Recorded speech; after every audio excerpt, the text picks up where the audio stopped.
So this is coming up in the next couple units in geometry classes.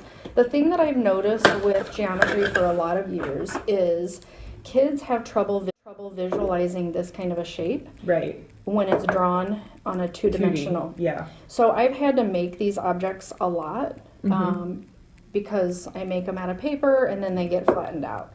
The really cool thing about these is you can actually open them up.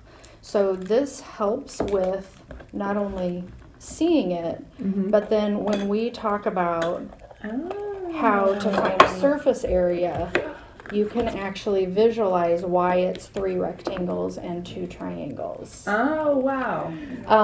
And then for volume, we can actually fill this to kind of show how like this would relate to the volume of this shape. So it really solidifies that not just for kids with IEPs, but actually for any student, even advanced kids don't always understand that. Get it.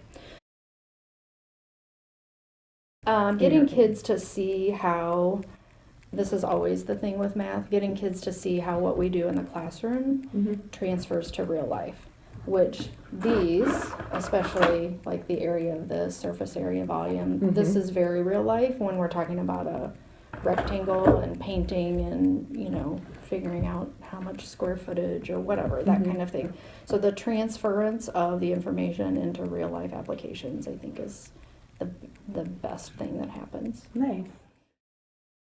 For you personally, what would you consider to be the most fulfilling part of teaching?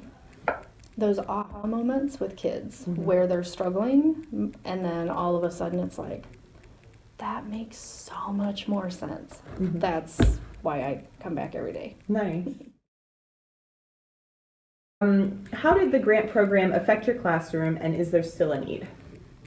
I think teachers can always find a need for something.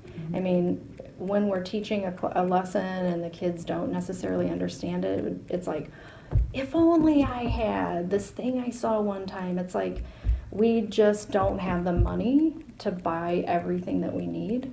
And that's where something like this, the grant, is perfect for something like this. And then my final question is, what would you say is your biggest hope that your students take away from their experience in your classroom? That there's not just one way to get the answer. There's lots of different routes we can take. It's not, I was telling a kid today, it's not always the destination, it's the journey to get there. And that, I think, is really true in math. There's not one way to solve a problem. You might look at a problem a little bit differently and do your steps a little bit in a different order than I would look at it. But do we arrive at the same answer? That's what's important.